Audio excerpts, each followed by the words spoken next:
ada kondisi metal detektor yang tidak berfungsi optimal. Tentunya menunjukkan bahwa maintenance, pengecekan kesiapan kurang. Yang ada di anak muda dan rentan untuk disusupi sama terorisme, bertemu di ruang digital, potensi untuk menjadi teroris itu sangat besar. Media sosial merubah model rekrutmen mereka.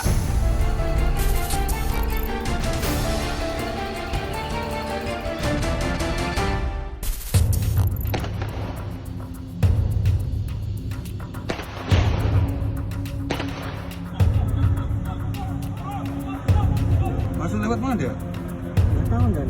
Jangan sampai ada pomnya.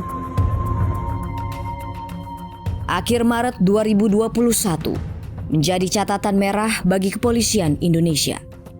Jantung pertahanannya, Markas Besar Kepolisian Republik Indonesia, Mabes Polri, diserang seorang teroris bersenjata.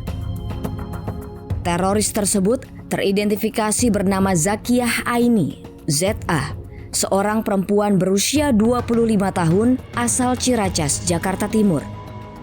Yang bersangkutan ini adalah tersangka atau pelaku lone wolf yang berideologi radikal ISIS yang dibuktikan dengan postingan yang bersangkutan di sosial media.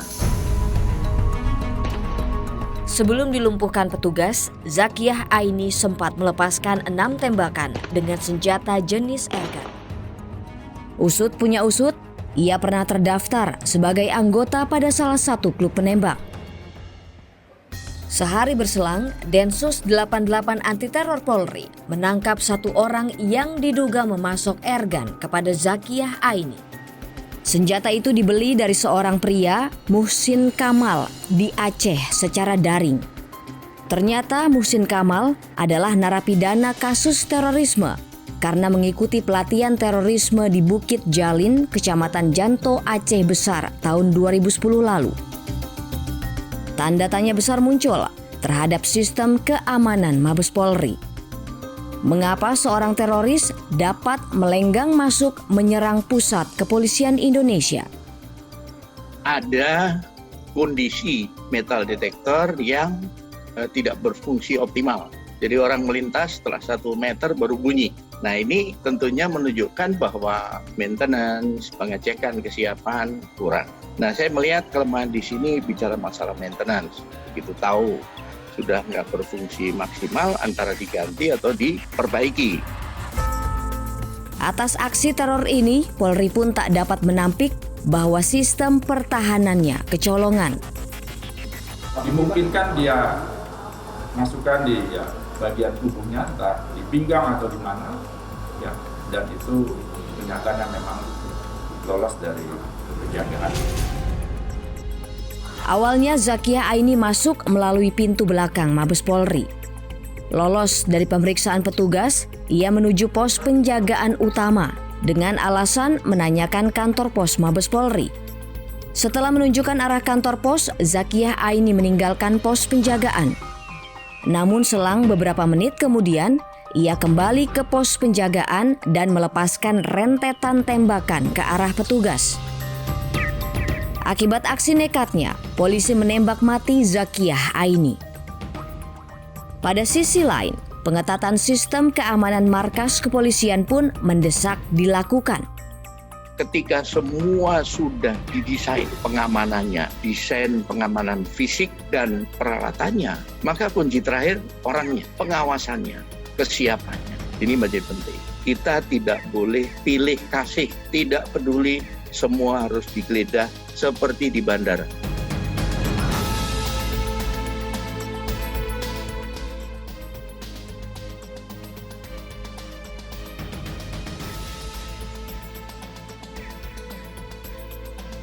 Katedral.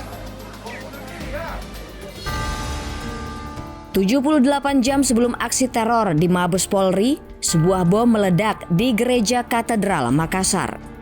Dengan mengendarai motor, kedua pelaku membawa bom dan meledakkannya di depan pintu gerbang gereja pada hari Minggu pagi. 20 orang terluka akibat serangan bom ini, sekaligus menewaskan kedua pelaku. Kedua pelaku ternyata pasangan suami istri, yakni Lukman Alfaris, berusia 25 tahun, dan istrinya Yogi Syafitri Fortuna. Mereka disebut terafiliasi dengan jaringan teroris Jamaah Ansarut Daulah (JAD).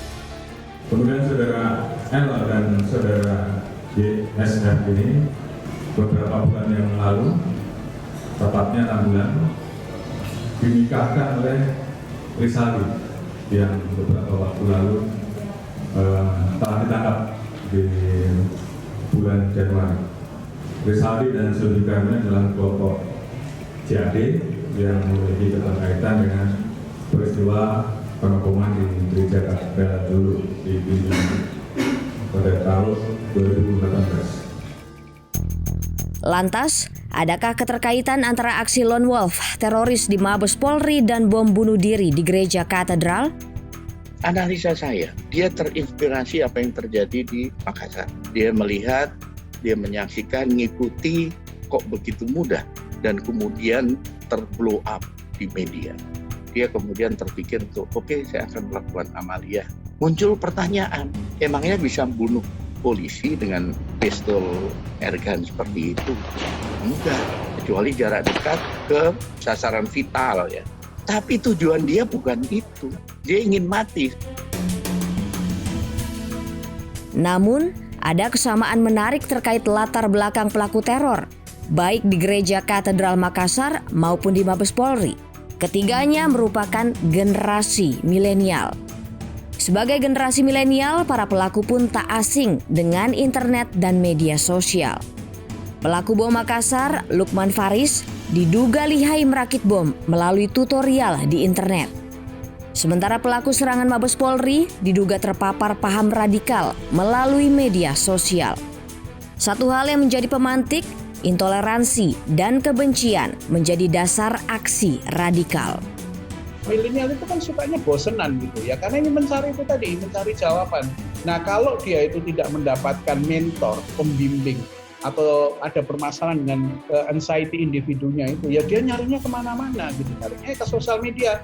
Nah sosial media itu kalau kita nge-like, nge-share itu kan algoritmanya nangkep. Nah begitu kita nge-share satu aja, misalnya cara bikin bom gitu. Dinamika terorisme Indonesia kini semakin menyasar generasi muda yang eksistensinya lebih nyata di dunia maya. Lantas, bagaimana platform digital seperti media sosial dimanfaatkan kaum radikal merekrut generasi milenial? Yang ada di anak muda dan rentan untuk disusupi sama terorisme, bertemu di ruang digital, potensi untuk menjadi teroris itu sangat besar.